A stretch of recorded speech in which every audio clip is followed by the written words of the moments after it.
啲有啲悶。你咧最近點啊？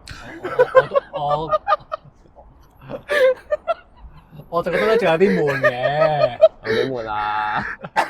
你對面嗰個都係咁嘅啫。即係去到嗰個我重視我哋時間嘅空間㗎。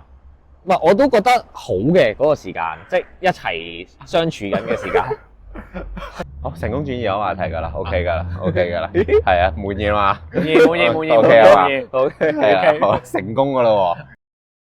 第二節有樣嘢想鋪嘅，但係講咗問咗個問題先。好啊，即係聽到呢個位嘅時候，我自己幾大感受嘅自己，但係我都想問，覺得時間同喺對於朋友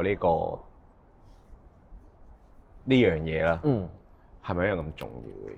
其實唔係㗎，所以我咪話咯，即係我同你相處時間上唔係好長，但係我 treat you as 一個朋友。嗯哼，所以係講緊嗰個質量係咯，未必係講量，係講個質。你知唔知佢呢條題咧？佢係 base on 乜嘢唔知你唔係睇咗嘅咩？我唔知啊，唔係啊，我冇睇到下邊啊。你 base on 啲咩去？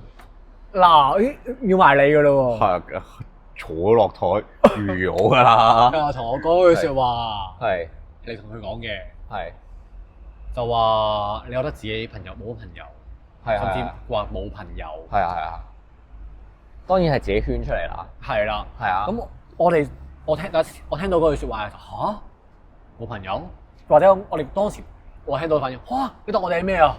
我嗰下即係呢個係有啲即係搞笑咁講呢句説話，但係即係想問，其實即係我係都當你朋友啦。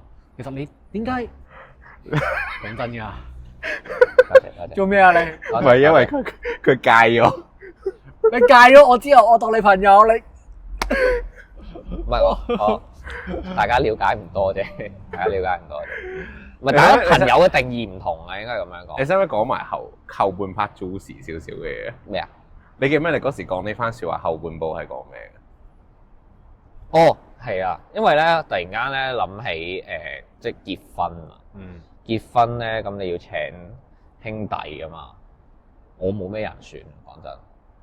咁跟住咧我就話諗下，諗住叫你做兄弟，就係咁樣講。但係係咯，去到嗰位就唔知點解會諗呢樣嘢咯。而我嗰下真係俾佢殺咗一個措手不及。我嗰下真係，我嗰下冇諗過啊嘛。咁短時間係因為識真係由 D2 到而家，可能講緊4-5個月，都多啦，好啦，即係 I mean 估多咗個時間，可能比想象中少。跟住佢話啊，諗下上半句仲係講緊話啊，身邊冇乜朋友，係跟住又講話想請兄弟，如果真係結婚咁樣樣。我嗰下我明佢講緊乜嘢，但係我而家啲錯愕嘅，係即係錯愕嗰位係，我唔係，即係錯愕嗰下係呢個人轉變好大啊！即係呢段時間入邊，係即係你諗下由我頭先講話認識佢，佢話即係佢係一個唔表達嘅人，我都督佢係一個你講嘢啦咁樣，都突然之間嗰下嚟一下貼面開大咁樣嗰一下，跟住就話我嗰下嗰個錯愕係。我都唔識反應嘅受寵若驚。咩？我諗係即係唔係時間咯，係你對嗰個人有幾了解，佢有幾即係因為你睇牌嘅時候會俾我感覺，你好似想知多啲，你好似了解咗我多啲。有啲人就係你相處嘅時候，你會需要一層一層去摸，仲要睇下佢肯唔肯想唔想了解。你想表達幾多？咁去到嗰陣時，咪需要時間咯。但係我哋關係上嘅 build up 就係即係了解咯，同埋嗰個信任咯。咁所以我先會有咁樣嘅諗法。係啦，會有咁嘅諗法，就話如果到時結婚，我係請埋你做兄弟啦。係啊。佢仲要同女朋友講，跟住女朋友仲要講話，我唔記得女朋友講咩話。佢係咪話估到我都會咁樣諗，定係唔知乜嘢？我自己得你講嘅合理係合理咯。係咩？係合理咯。我記得你啊，合理咯，叫合理咁樣。點解有記性？跟住我講嚇係啊，真係有幾多人會想了解你，或者係真係開口問你？少嘅，少嘅，係啊，點啊？係啊，就算你阿爸阿媽都未必真係開口，係啦，佢可能想了解你，但係佢會唔了解。但係聽到呢句説話啦，即係可能喺阿花角度嚟講，即係上次企喺阿花角度嚟講啊，開心喎呢件事。但係我聽到嘅時候有少少係唏噓。你啊？即係我聽到咩聽唔到？聽到少少唏噓嘅感覺。唏噓啊！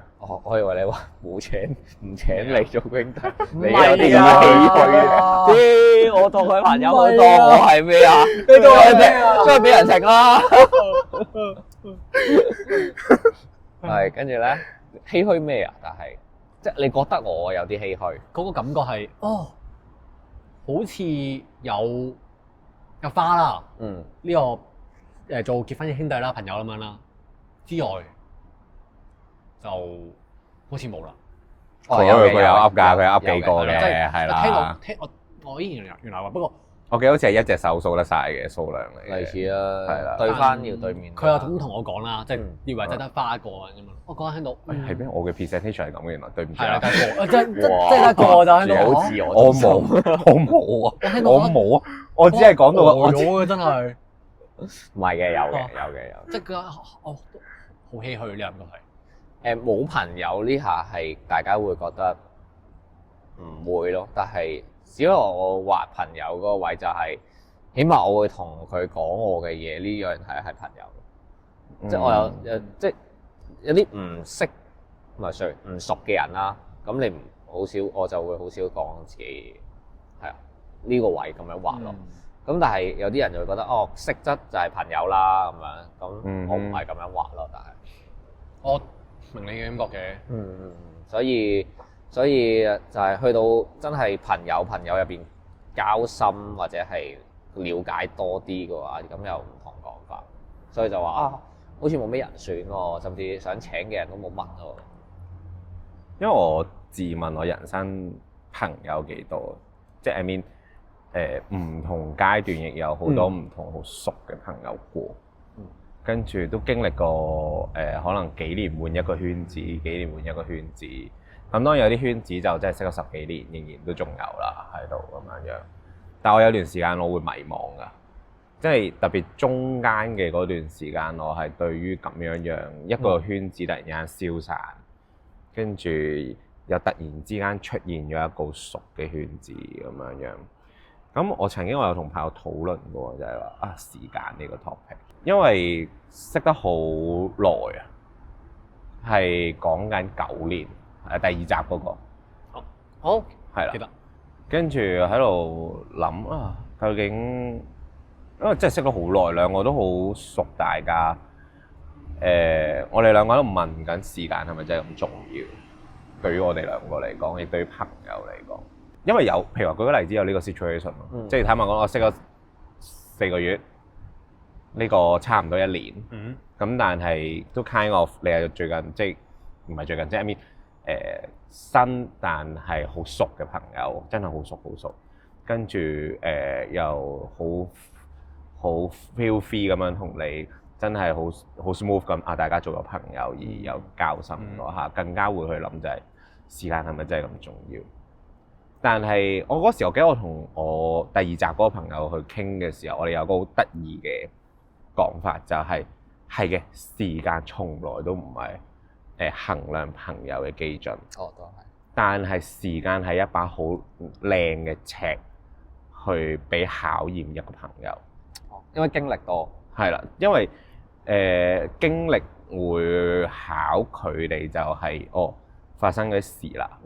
究竟兩者點回應咧？係咯，點樣反應嘅咩？係咯。係啦，因為只有時間呢一把尺，先至係最好地去最實質啊，唔係最實在啊，最實在去 test 佢嘅，係啦。我覺得係經歷咯，即係你亦都印證咗係大家有時間去一齊去經歷啲乜嘢，不離不棄咁樣，或者係啦，不離不棄，或者係有時有啲人會面對金錢上嘅慾望，可能會出賣朋友。係啊，係啊。咁呢啲咧都係一啲嗌交啊，係啊，嗰啲係啊，大家價值觀上係啊，或者係對某個topic 嘅睇法唔一樣個價值觀，咁都係呢啲咧都係嗰個時間上會發生到嘅事，你都會慢慢睇清，所謂睇清一個人。嗯，因為我好賣真心呢樣嘢。我頭先諗一樣嘢，嗯，即係唔理即係身邊啲朋友啦，嗰啲點為之定義朋友咧？就係佢哋由心而發想你好啊！哦，係㗎。嗰啲即係未必好多成日見㗎，甚至可能半年3-4個月先見一次，一年先見一次。但係佢哋會言行做咩？言語上啦，平時嗰啲嘢啊，當我哋講出近況嘅時候，佢哋會好緊張、擔心啊，或者係想你好啊。呢樣嘢，我覺得佢想你好同埋係咪真係對你好？係咪就想你過得好啫，我就想你過得好。我驚你想講咩嘅？我表達唔好嘅，我知道啦。都呢句説話係，我唔知點講就係。唔係因為我 honest，我同佢價值觀有啲分別嘅呢啲位，有時候即係呢個 topic 幾得意嘅，因為其實某程度喺呢個 topic 我同佢係有價值觀衝突喺入邊添嘅，係啦，OK，係啦，係係啦，唔係又嚟啦，因為我同佢會有個對話內容，就係去講真心真意嘅對待與溝通咁樣樣，因為譬如話一直以來我好 mind 呢樣嘢，即係話又或者點解你會見譬如話咁快同你熟或者點，因為嗰下我又冇乜點諗，我真係覺得我真心相待呢一個朋友，跟住咁自然啲嘢就係我會諗緊點樣可以真係 take care 到呢個人咧？點樣 take care 到呢個人咧？而唔想有啲咩嘢係真係有保留啊，或者有啲咩嘢係要收埋埋，即係嗰個收埋埋唔係赤裸啦，而係因為我嘅諗法就係我真係唔知我有冇下一日，我唔知呢一個人有冇下一日，而當我有咁多嘢都唔知嘅時候，而呢一刻坐咗呢個人喺度，我點解我仲要留一手？係，我都成日問自己，你有啲咩後悔啊？即係我成日都會咁樣 question 自己，即係未必係對朋友啦，係對愛情嗰方面啦。我哋今日拍完拖，可能鬧交，咁大家唔知下一日會發生咩事，或者呢段期間會發生咩事。咁我就會問自己，如果呢一刻突然間 sharp cut 啦，係啦 sharp cut，你有冇啲咩後悔？我會咁樣係會問自己咯，周不時都。我明，因為有時候我自己都會，我做一啲嘢嘅時候，或者呢個朋友喺度啦，我會唔會有啲嘢我唔講，我會後悔咧？即係嗰個後悔唔係自私喎，即係唔係話我抵唔住頸，我點，而係你 feel 到嗰樣嘢，你今次唔講，下次有冇機會講咧？係啦，甚至係一啲你望到嘅嘢，你有感受嘅，可能開心點，即係我寧願選擇嘅就係我反應唔切，但係我真係好，其實我知我自己好感動，我會話俾佢聽。我唔想留你暴躁，我嗰下，我真係成日留你暴躁嘅人啊，係啦。你都係啊嘛？你都係啊？你想話？你想拉一個聯盟係嘛？你都係。係，我係。OK，你都係。嚟暴躁，躁王係講。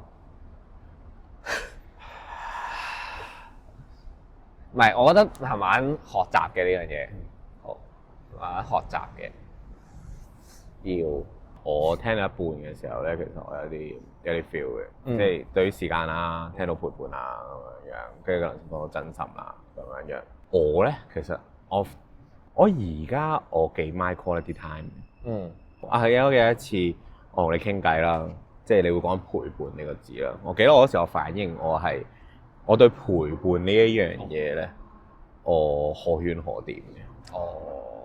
即係好似譬如你頭先咁講就係你個 friend 咁樣出到嚟，係啦。但係我好 appreciate 身邊嘅朋友喺你有事或者掂嘅時候陪伴住喺你身邊，係啦。但係冇意義嘅陪伴咧，我係覺得多餘嘅，冇交流冇 input。係啦，即係我記得我有一次我同佢傾偈啊，就係好似唔知我 struggle 緊啲咩嘢，跟住而佢話佢冇嘢做到，佢只可以陪伴咁樣樣。我記得啦，因為跟住我就同佢拗啦，開始係啊，我就同佢拗啦，因為突然交流就出嚟啦嚇，突然間交流就出嚟啦，係啦，就要拗啦。嗰陣我覺得係因為我咁講嘅，因為我覺得有時陪伴就已經係最好嘅方法啦。係啦，我角度嚟講先咁講。但係我對於陪伴呢一樣嘢係陪伴唔係單純陪啊嘛，而係真係你做緊陪伴呢一樣嘢個 function 喺度先至係個 main point 啊嘛。係，即係陪坐都要有嘢做啦，係咪？當然啦，即係唔可以齋坐喺度啊嘛。係啦，調翻轉我嗰次同佢拗呢樣嘢喎，真係咁有時可能大家乜都唔做，咁坐喺度可能各自做自己嘢啦，撳下電話咁樣啦，或者各其他嘢啦。但其實都係一個陪伴嘅感覺，因為係啦，你冇講錯嘅，係啦。但係嗰下你要諗下，我頭先講緊頭先個重點係我 struggle 緊個 context 係啦，即係好似咧記唔記得今日我哋有對話內容嘅就係話唔知唔識，係啦，係呢個朋友咧好喜歡咧有一個台詞咧就係我唔識啊嘛，我即係唔知點做啊嘛。去到呢個位就係你對對方有幾了解咯。即係如果當佢 struggle 嘅時候，佢係需要自己一個人去 solve 呢樣嘢，或者係佢淨係需要大家喺佢身邊俾到力量佢就夠嘅話，咁你咪做呢個角色咯。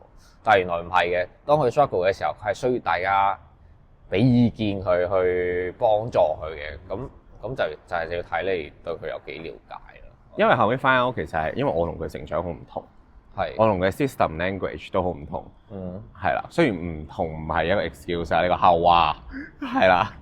但係我有時我會咁睇嘅，就係我唔知同我唔識係究竟係咪真係唔識先？我成日覺得唔知唔識係因為你將個 focus point 擺咗落自己度。If 你好 care 眼前呢一個人嘅時候，即係 whatever 其他事啦，或者咩啦，即係舉個例子，我有朋友 struggle， 跟住已經進入咗一個 depressed 嘅狀態啦。咁佢喺我面前啦，即係而佢其實佢喺得我面前，佢呈現咗呢個樣子，其實係一種求救嚟嘅咯。只係佢可能未 exactly 開口就係識講嗰句救命啊咁樣樣，但係佢用行動嚟行咗喺你面前。咁嗰下我都會問自己，我仲係咪可以講唔識同唔知？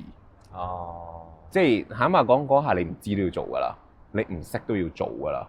我想聽下反方意見，即係覺得陪伴就足夠，係咪即係點解你會覺得係就足夠咧？當時我咁諗啦，大家嗰個 language 啊 system 唔同嘅時候，冇辦法完全了解到、明白到對方。了解，咁我就唯有陪住你咯。法官大人 objection，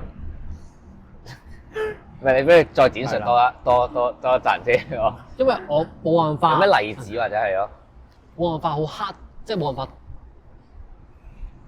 掂到你，或者咁講。如果我冇辦法救到你嘅話，咁我唔應該掂你啦。我就咁睇啊。你係咪有 objection？係你想我展述下先？你先啦。好，咁我有一個例子嘅。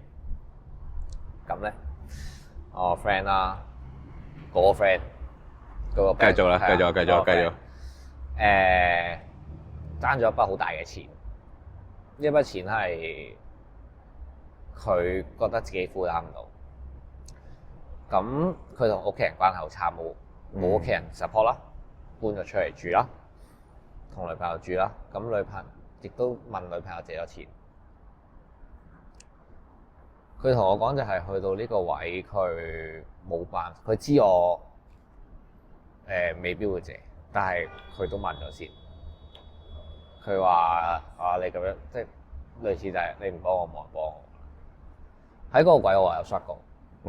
如果我係你，即係好似你咁嘅做法，我係陪伴或者係陪咗喺身邊，即係等佢冇有啲咩唔好嘅諗法。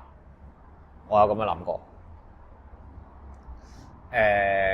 但係呢個係唔係一個最好嘅做法，或者係就算借俾佢都好，呢個係咪又係一個最好嘅做法咧？我 foresee 到嘅會係佢借完一次之後，嗰個錢點樣用，再去佢會唔會再重蹈覆轍？重蹈覆轍係啦，再負債更多，只會因為我見到嗰個連續性係有個 pattern 喺度啊。咁所以當時我就同咗我哋個 friend 去傾啦，咁佢就俾咗一個 suggestion 我，就係陪伴之外，我哋嗰個陪伴係我哋一齊去 solve 嗰個問題。我哋將我哋唔係分我同你，係我哋如果點樣去一齊去 solve 個問題，有冇可以做到 A？ 如果可以做到 A， 我哋試咗 A 先。我哋 A 唔得，我哋試 B，而唔係我將個錢擺咗喺度，你就係你嘅問題，將你嘅問題都變咗我嘅問題，而係我哋睇下點樣去一齊 solve 你嘅問題。係呢個係一個 accountability 嘅問題啦，即係佢對於自己嗰個負責任，即係嗰件事唔可以話覺得冇乜所謂啦，咁都我自己嘅問題。佢唔會有時未必覺得係佢自己嘅問題添，甚至係佢會賴個市場環境唔好啊，或者其他因素影響啊咁樣咯。咁所以係啦，去到嗰個位就係陪伴，但係陪伴嘅時候係做啲乜嘢咧？呢個就係反方意見啦。喂，呢個雖然呢個正方意見，呢個係正方意見。我唔知你會有冇多一個睇法？有嘅，不過呢個係我即係頭先一直我補充下啦。呢個我過往嘅睇法，因為我過往仲多層就覺得有句説話就係每個人嘅即係咁講啦。大家嘅地獄唔同啊，大家地獄唔同。地獄，我講地獄呢個字啊，地獄唔同啦。咁我冇辦法見識到你嘅地獄，咁我唯有就陪住你啦。呢個就係我嘅溫柔啊嘛。但係呢個我之前諗法啦，但係而家越嚟越改變咗嘅。感受到嗎？你試下講冇？有嘅。你試下講冇？有嘅。真係打交啦咁樣。有嘅。係啦，係，即係呢個係前諗法嚟嘅。冇。係啲聽嘛？有嘅。係啦。而家咧？而家我覺得試下啦，有啲嘢做下啦。因為就算真係唔同都好，會諗，頭先講你頭先例子啦，錢銀上嘅嘢，咁我錢銀上幫唔到你啫，咁我情緒上幫到你啩，我同你做啲其他嘢，等你放鬆啲，冇咁去 focus 喺呢個錢銀上嘅嘢。唔係喎，但係我真係好需要呢個樣嘢嘅喎。得就係你幫到我就幫埋今次啦咁樣。咁我真係點算？咁可能我真係幫唔到你唔到嘛，我就即我都知道自己幫你唔到嘛。我睇睇自己情況，其實我唔係話，我嚿錢借咗俾你啦，我連呢嚿錢都冇點借俾你咧。咁我就盡可能幫下你，同你一齊去問下啦。你知唔知啊？而家就係個問題就係你冇夠嚿錢嘛，你幫我去借，我再還俾你。你幫我問我借。咁我最咁呢個係人嘅問題。係啦，呢個問題啦，呢個人嘅問題嚟嘅喎，真係唔得。即係人嘅問題嚟嘅。當人哋有咁嘅去到呢個地步嘅時候，佢淨係會諗到呢啲辦法。我而家好常時，我有時轉頭先補俾你，係啦，我跑，係啊，唔係新仇舊恨有啲情緒，好坦白嘅呢一刻我有情緒嘅，係啦，但係我最近我同 friend 講啦，即係特別，其實呢個 situation 一樣嘅啫，就係我話佢而家看似有個處境喺度好 suffer 啦，跟住我又你唔幫點，跟住我聽到啲 situation 話，業係你作嘅，即係個因係喺你手嘅，唔係你借，你唔會而家咁。你呢件事由頭到尾係有風險，你要咩風險係你本身應有嘅果。咁你呢一刻唔係將你要承擔呢個果嘅責任推俾人噶嘛？即係唔係人哋唔救你，係人哋仆街噶嘛？係人哋救你就情理啫，唔救你係道理嚟噶嘛？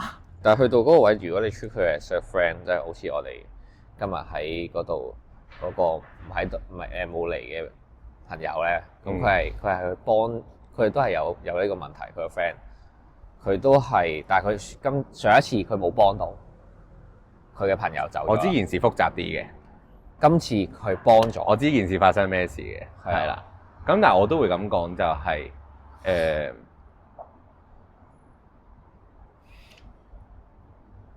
幫人同時係咪要委屈自己咧？係啦，我唔係委屈自己成全他人。係咯。喂，if 我如果幫咗我 suffer 咧，咁我咪對我自己不善。係。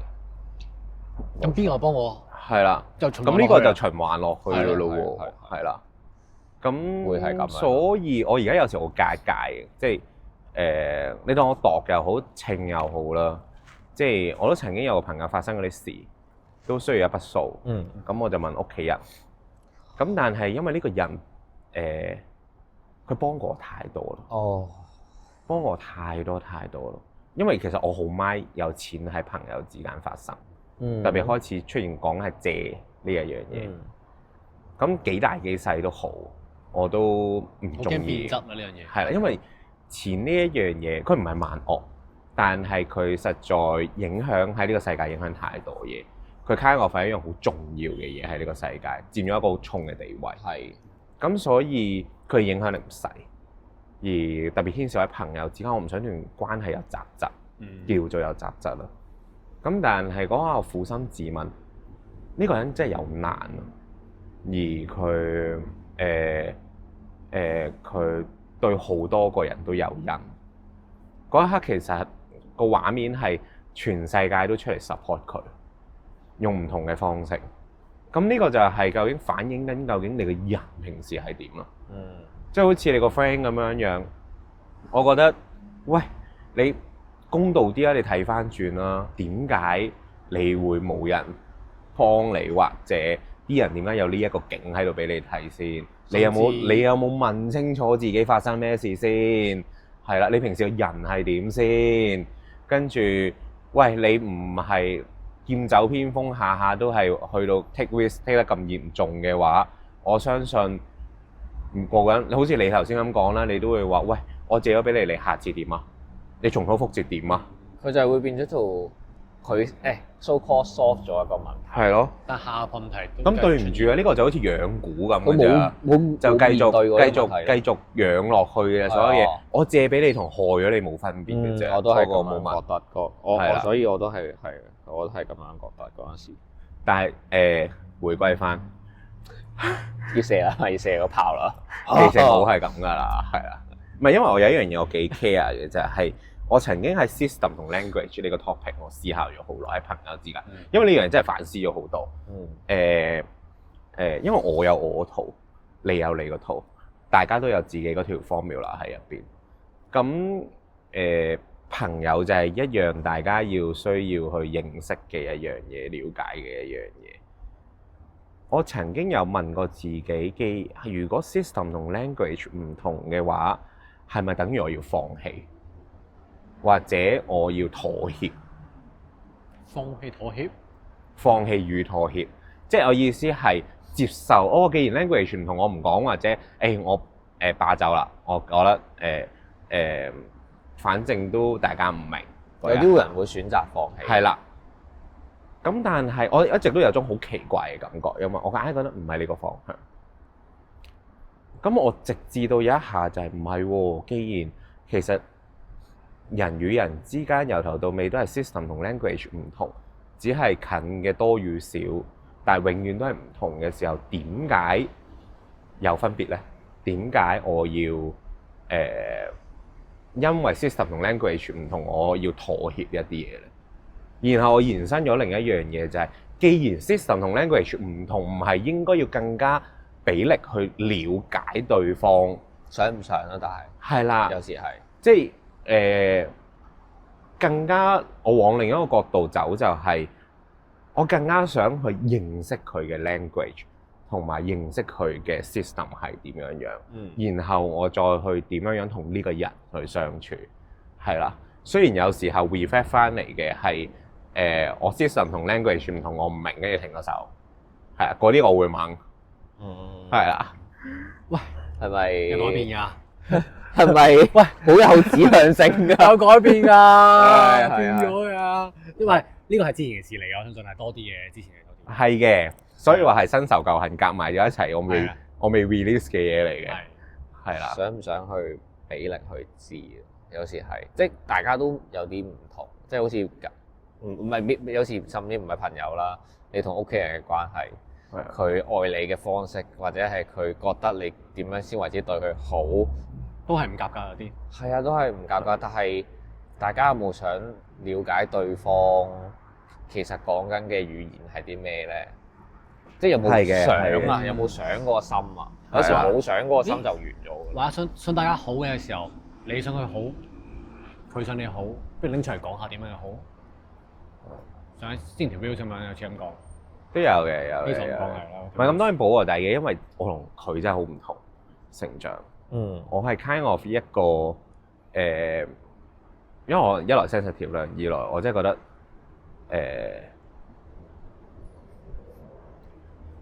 我應該咁講，我嘅成長學喺關係上嘅珍惜，花咗好多時間，亦遇咗好多嘢，所以到嗰一下，我同佢個步伐好唔同。步伐唔係講緊遠近行得嘅，大家邊個行前啲，邊個行後啲，而係好唔同方向咁。係啦，咁所以變相我有段時間都摸緊，就係我要去理解究竟佢嘅方式係點樣樣，然後我唔可以咁扯，係啊，即係個扯嘅意思係因為譬如話舉個例子，我同阿貓咁樣樣，即係咁多年咁樣樣，我同佢可以做到係有咩嘢就攞出嚟講，跟住係嗰種講嘅地步係可以好赤裸，然後亦冇芥蒂地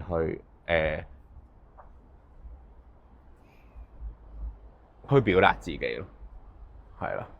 但係譬如話佢好唔同嗰個位就係喺佢曾經有一次我同佢對話內容就係佢嘅世界覺得點解要逼白過嚟？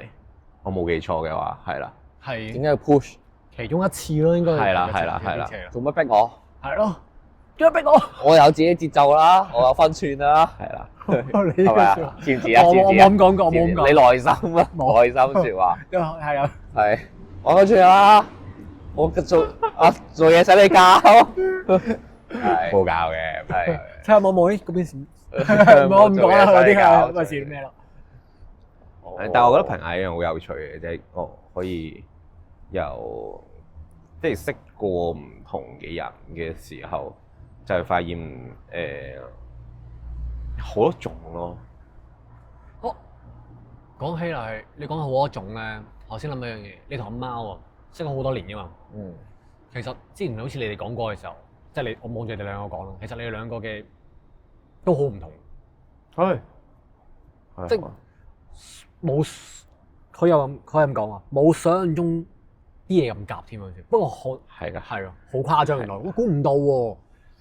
咁多年朋友都有呢樣嘢喺度。我哋係某程度有啲位係極度唔夾㗎。係啊，唔好話，甚至你即係同一個屋企出世兩兄弟都好，都可以口味上所有嘢界觀都可以好唔夾。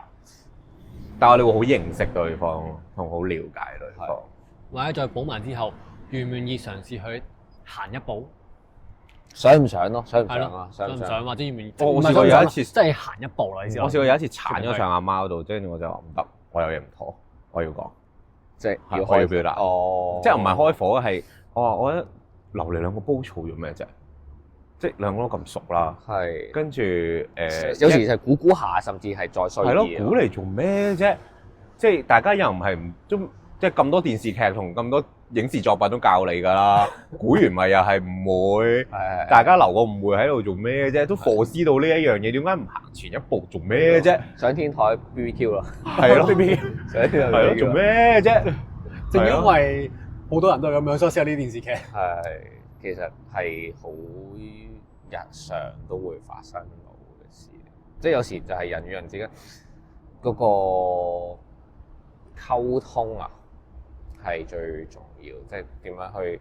你都有講過一個有效嘅溝通，淨係講出嚟冇用，即係淨係你講完嘢，我講完嘢都冇用咯。係啊，即係呢個係無效嘅溝通，講完大家嘅意見，即係冇交流嘅，其實係。我記得一種感覺係，你同一個人傾偈嘅時候，你有冇擺個心喺人？啊，即係擺個心喺佢嘅世界，去理解佢嘅世界發生咩事，然後亦同時自己亦點樣去同佢表達你自己，係啦。我相信呢個唔使 sensitive 都應該會 feel 到，即係一個人有冇真心去對待另一個人。哇！諗起我同你之前喺 M+ 嗰度，我哋鬧交啦。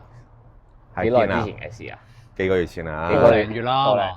一兩個月到，兩個月到啦，兩個月鬆啲啊。但係嗰個係話就鬧交，但係有個好嘅感覺就係真係願意行出嚟嗰一步啦。我覺得啦，你咧？你做咩啊？有嘅，不打不相識啊嘛。有嘅，係啦。我嗰日吞咗啖火啫。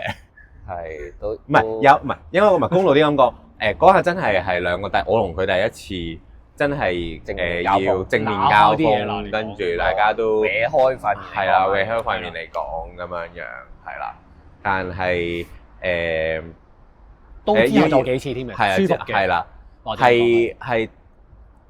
係創造咗第一次真係兩個唔抱養啦，然後將一啲不滿啊睇法講咗出嚟，難聽嘅入邊有啲嘢，而開始之後都會攞啲嘢出嚟講。哦，係啦，最難嗰步就係咁樣噶啦，最差就係咁樣噶啦。咁之後係啦，就容易啲講。或者我哋應該咁講，嗰次我哋發現原來你有呢個諗法，我呢個諗法，我哋係唔知嘅，本身係唔知啊，就因為嗰次之後聞到咯，我最多會聞到咯，但係我哋冇講出嚟。係啦，即係佢又唔講，我又唔講嘅時候，咁就只會大家扮好樣咯喺度，係啦。當攞出嚟嗰次之後，就發現原來大家都有啲唔同嘅，咁就攞出嚟講啦。即係仲係之前會仲係彬彬有禮，大家相敬如賓啊！即係問到，但係不説破。係嘅，甚至有個幾核突嘅畫面，就係兩個扮冇嘢咯。哦，明明兩個係好有嘢，係兩個係扮到係明明錯住咗啦，有條刺喺入邊啦。仲要喺所有人面前閒話家常，關心對方啦。要其實所有人見到我哋跟住笑口齊齊啦，兩個係啊，跟住隔離啲人係啦，跟住隔離啲人兩個黑晒面嘅嗰啲咧。係啊，有啲問到咩？係啦，有時就係會自己壓自己，因為唔敢攞出嚟講。即係其實反而係，我覺得係咪驚冇呢個朋友，或者唔知佢承受到幾多？一來有驚對方唔知承唔承受到，二來亦驚就係你會唔會傷害咗對面？係你會唔會呢一番説話？因為其實你有情緒啦嘛，你嗰下都狼胎噶啦嘛，都狠噶啦嘛。係。跟住你噴落去嗰下嘅時候，究竟對家會唔會 hurt 到一個點咧？所以我同佢嗰時候都選擇嘅就係收埋，係啦。但係根本就冇收到啦，大家其實。我相信你鬧完之後，嗰個即係有呢個經歷，有呢個考驗之後，嗱 honestly 嗰下丙完咧，兩個丙完咧都係黑面嘅，係都仲有條刺喺度嘅，係啦。純粹只係創造咗第一次開始有呢一個相處模式，出現咗。只係因為譬如話，我記得之後我都有丙佢幾次大家係啊，我都會即係我後尾去講就係話啊，我嗰刻我唔知點解，我硬係覺得有啲唔舒服，但係我唔知點講。跟住，但係由嗰個 moment 進展到就大家好似坦然咗啲嘢出嚟咁樣，咁就繼續啦咁樣。但係嗰下又唔知，跟住後尾翻out就係知道有一個 point，咁咪繼續攞翻出嚟講咯，係啦，都係啦，諗翻去都幾多互相即係有鬧嘅情況咁先係，即係單方面都有啦，你好多啦對我都。少有啦，有怨言有怨，聽到啊，有我知，但係都有啦。係我會丙佢㗎，我做咩啫？係啦，係你我做咩啫？係啦，有時係啦，記得。係啊，我會講，可唔可以唔好惡我啊？黐線㗎，即係咁樣，但係最後又講出嚟舒服啲嘅。但係我覺得呢個就係以前我都唔識嘅朋友相處咯。即係以前有啲 friend 就係因為我選擇咗收埋啦，然後錯失咗一個契機去可以明明和解到都唔和解咯。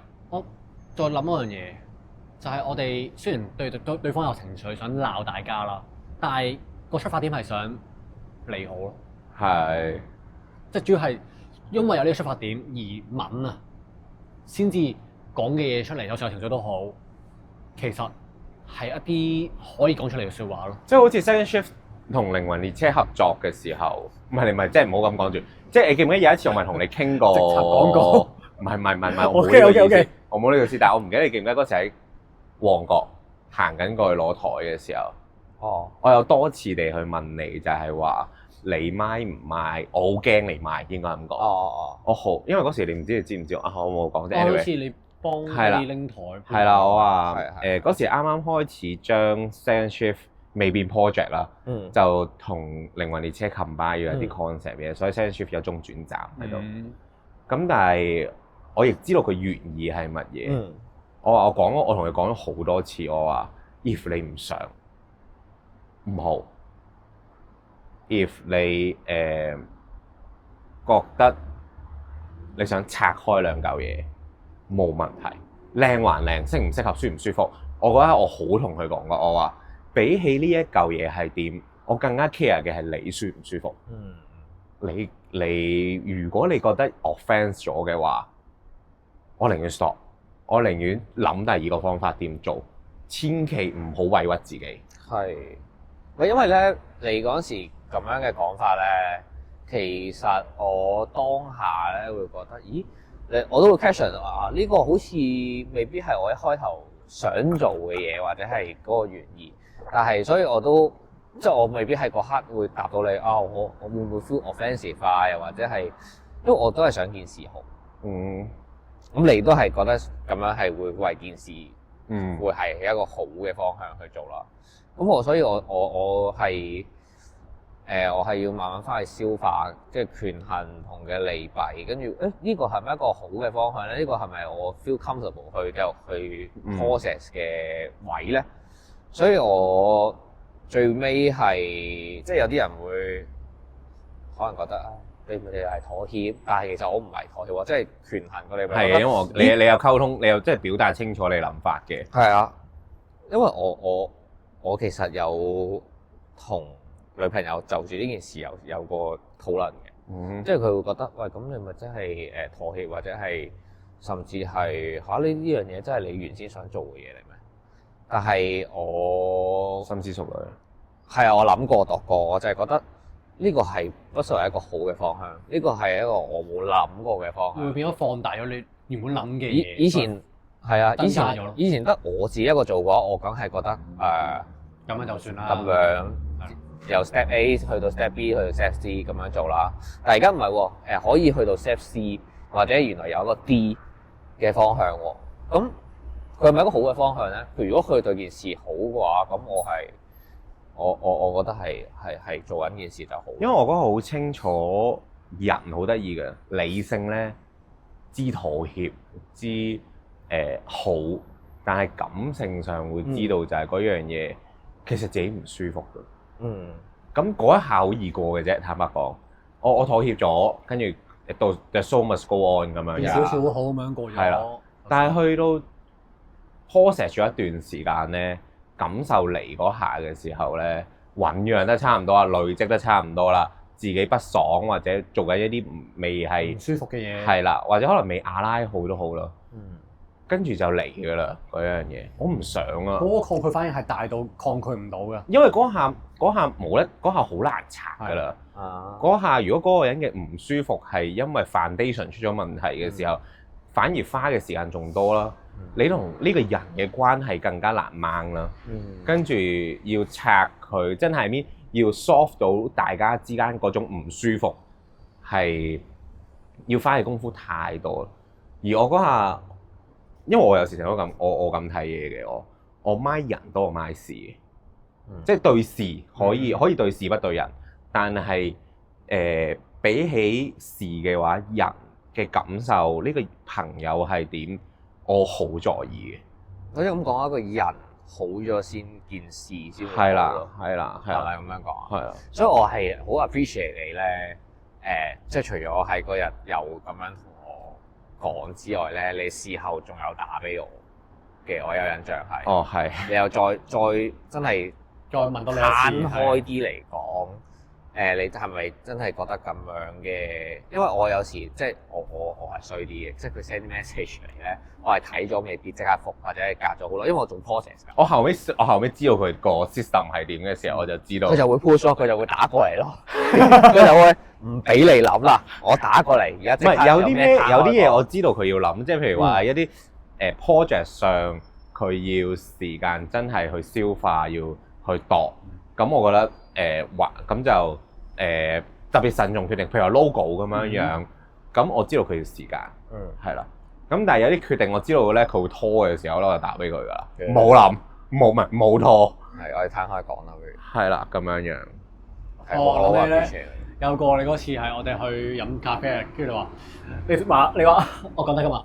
咩嚟㗎 ？logo 嘅嘢好似係顏色嘅嘢。哦，個 design 上嘅嘢。係啊。跟住咧話咩？知道你有對於個 design 有啲要求，你又彈咗個要求，彈咗個要求出嚟啦。跟住阿花同你講，唔好一個一個彈出嚟，一次就抌晒出嚟啦啲要求。哦，係啊，我都唔想即係限制咗佢嘅發展空間，但係原來最尾係佢即係佢出嚟嘅嘢未必係我最中意。唔係啊，呢個唔係重點，重點嗰個位咧係佢話OK 啊 OK 啊，跟住我就同 design 一齊講唔好 OK 啦。有咩嘢你要嘅你講，係啊，嗰日求下你。之前嗰個係唔好要再講啦。3點鐘嚟個 con call 夜晚凌晨 con call 2點3幾開到3點幾咯，係啊，係啊，跟住嗰晚我4點先開始瞓咯。哦，因為嗰下一來我知佢未瞓，佢覆我 message，我又知 designer 未瞓，係跟住做，因為趕緊啦，佢講緊個 logo，出啦嘛個 post，跟住我見佢哋無效溝通緊，跟住我嗰下就即刻打。我話：喂，唔得喎，老細！嗱，下一日就要 logo 啦，個 post 要出街，跟住個 logo 如果你唔滿意咧，就盞搞。咁如果同埋企喺 designer 角度就係，喂，你想改幾多掣？即係唔係 exactly 佢嘅諗法，但係企喺 designer 就係，喂，你一係就一次過執完，咁滿意咪完咯件事。但係過多2稿、3稿、4稿嘅時候咧，企喺 designer 嘅世界就好辛苦噶啦。咁所以我而家就寧願一次過。辛辛苦苦嗰9個字，不如揼咗佢。大家真係冚一冚，究竟想點先？顏色想點？線條想點？反正既然文字唔得，咁就不如直接現場啱嘛？即係嗰下就3人會議搞掂咗佢咁樣。咁樣，但係 which 其實即係我其實成日都諗翻起咧，其實個 logo 係咪真係咁重要咧？其實做嗰件事係重要啲。即係好多時你都唔記得咁樣，就好似 Uniqlo 咁樣個 logo 咁樣，就係嗰幾隻字擺咗喺度。係嘅，但係比起中唔中，即係喺邊，我覺得件事對得住自己，覺得 O 唔 OK 先。係啊，同埋即係多咗一層意義，咁表達到想表達嘅嘢就 OK 咯。或者你見到個 logo 會自豪啊？唔係，咦，原來我開心啊！有呢個 logo 講都開心啊，都夠啊。我覺得。因為呢件事係我哋一齊去度出嚟嘅，係啦，佢未必係我最原先想要嘅嘢，但係我覺得佢合理地出現咗咯，而家佢會唔會係最 finalize 嘅嘢？可以任何嘢都可以轉可以改。如果我哋到時有其他嘢元素想加入去嘅時候，或者係到時I mean即係可以有唔同嘅發生啦。但係佢而家喺呢個 moment 呢個位，佢係最合理地出現。嗯，係埋尾啦。好，咦？我哋係呢個係咪硬咳宣傳㗎？通常我唔係仲會你上嚟㗎嘛？係。Censorship project 下個禮拜就2、3、4。係啊，出咗街之後，唔係呢條片出咗街之後咧，應該完咗第一次㗎啦。係啦，都唔知完咗幾多次 Censorship project 㗎啦。哦，所以要睇剪接部啊，製作部同事，成個 production 嘅同事咧，就睇下佢嗰個。係啦，我都唔知究竟會等幾耐嘅。但 anyway 啦，係點樣？因為最後，因為我自己諗嘅就係，我一直以來都會諗朋友呢一樣嘢，即係究竟我呢句嘢我講話啊，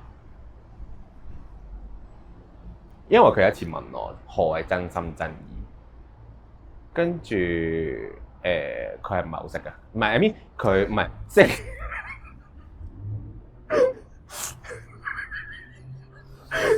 咁好咩？唔緊要嘅，唔緊要嘅。你唔好，你夠啦，唔緊要，你笑啦笑啦，唔好咁緊要啦。每個人都有唔同面向嘅，我覺得。因為我唔係想講，我真係唔識。唔係，我明你，我問你講乜嘢？係。跟住講。跟住咧，真心真意對於佢嚟講唔係一個熟悉嘅範疇，亦唔係一個佢接觸咗好耐嘅嘢嚟嘅。曾經喺生命中好少出現過咯，或者過去啦。係啦，即係所以佢問咗呢個問題。咁我記得嗰下，我第一次俾咧，我俾一個好虛嘅答案嘅，即係心連心，即係好 spiritual 嘅答案，就係好啊，即係心連心咁樣樣。真係好虛喎。係啊，唔係因為對於我哋嘅世界嚟講慣咗，sorry，係啦，即係我一聽到呢句我就 get 點做噶啦，係啦。咁但係再有一個演繹簡單少少嘅版本就係、何謂真心真意？就係、當你願意企喺人哋嘅世界去諗嘅時候，然後你毫無保留地去同呢一個人表達相處，冇再去顧慮同諗其他嘢嘅時候，單純就係攞一個心出嚟放喺人哋度，冇一啲好唔單純嘅目的咯。係啦，甚至你嘅言語就好似你呢個將個心放喺人哋度嘅舉動，就係你有一句嘢就係想好純粹地去表達俾佢，好純粹地去做一樣嘢，係啦，咁樣樣就係呢個我就做最後我就發現哦，原來點解朋友喺時間入邊唔係真係咁大嘅衡量基準，就係你有冇真心攞個心出嚟去同呢個人相處。我當朋友㗎。我會慢慢當你係朋友啊！我會慢慢當你係朋友。見到你先講啊！係嘅。我覺得我都學習緊去點樣去表達自己同埋接納一個感情啊！朋友都係一個感情，接納去人哋去走進你嘅圈子。哦，我再講多句啦，好冇？我朋友好特別嘅，朋友咧唔同情人唔同家人嘅。朋友係隨機出現，甚至有啲隨機離開。情人都係㗎。情人唔係嘅，但係都係㗎。即係通常情人。觀眾喺呢一刻就會聽到，我聽緊啲咩？跟住咧，通常都好似有事件出現而叫做聯繫分開㗎嘛。但係朋友就好似冇啦，出現聯繫分開，聯繫分開，聯繫分開，有冇話咩事件？我又冇嘅就可以冇事件出現都係一個事件嚟，我自己覺得。但係唔係話即係我意思係話唔係話好講得出，我因為咩事件而即係導火線冇個導火線或者冇或者分開叫做行兩條線啦，唔再交集啦咁樣咯。唔係我明你講咩，即係有時候有啲嘢係真係timing 到啦，你知道差唔多兩個人要行兩條路，咁令到即係好典型、好 typical 嘅就可能一個結咗婚，跟住另一個就要可能有3小朋友啦。咁好明顯兩個人嘅人生路開始冇交集得咁多，係啦。或者講第二個方向啦，就係你講完分別嘅話咯。咁樣開始嘅時候，可能識咗個人好多年，到呢一刻，咦原來有一個唔知咩事件或者唔知咩情況，就成為一個好朋友啦。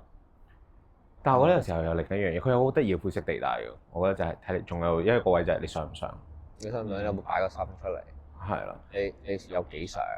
係啊，即係就算有咩，即係點樣分開都好啦。其實你想，即係你記唔記得你講過嗰樣嘢啊？你有幾想啊？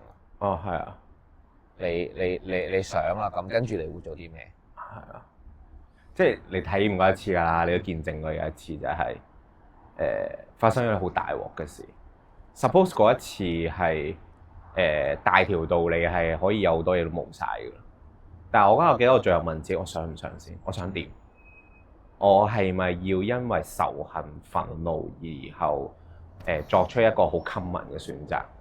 定係我退一步去諗就係，如果我仲想一啲嘢，我唔想有啲嘢白白消失嘅時候，我想點？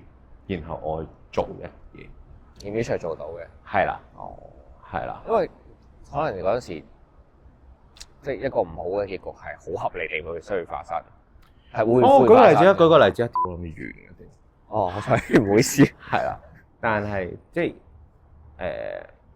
當呢個故事我真係聽過，因為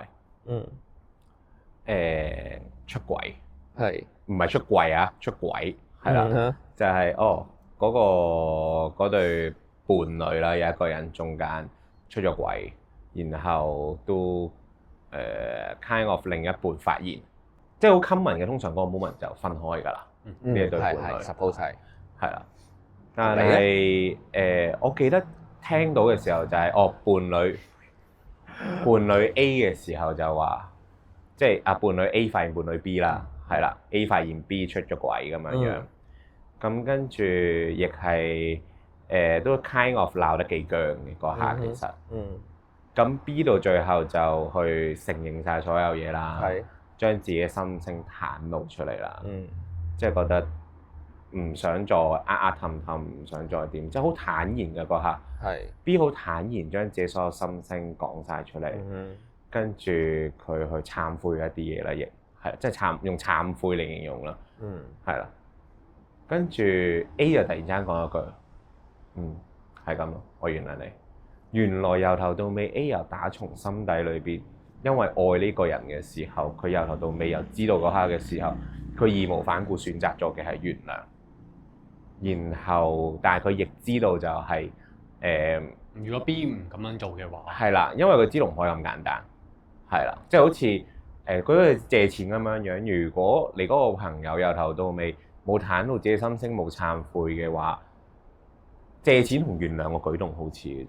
冇意義嘅嗰個 moment，但係當佢有咗呢一個轉變嘅時候，呢一個借錢，呢一個原諒係 make sense 嘅，反而令到成個關係對佢哋嚟講升華咗一啲嘢，係啦。咁開始我就呢件事令到我就係看待一段關係嘅時候，我會多咗少少嘢諗，就係誰對誰錯係咪先係咁重，係咪真係咁重要先？第二樣嘢就係究竟 based on 呢一刻我對住呢個人嘅時候，我想點先？我仲想 keep 關係，我仲想有啲嘢想珍惜，定係有啲嘢我想掹？我已經覺得我唔 OK，我苦心自問咗自己先。If 我仲想 keep 嘅話，咁我會要點做先？咁當然呢個就係後續啦，即係傷痛一定會有，刺一定會有，點都有。咁呢堆就係另一堆要處理嘅嘢啫。點 soft 點去？溝通相處呢啲後話，但係我嗰一下我真係或者每一下我都會問自己，我苦心自問，我想點先？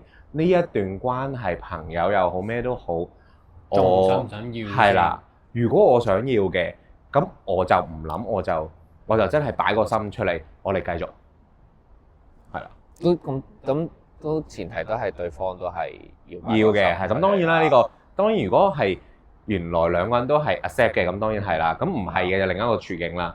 但係好多時候最 common 嘅就係大家會假定咗褪啊，不如兩邊都假定咗褪，而其實兩邊都 care， 只係唔夠膽想像或者冇諗過原來我仲想唔想，係冇諗過自己想唔想，就 base on咗個處境就嚇咗自己，因為好 common 咯。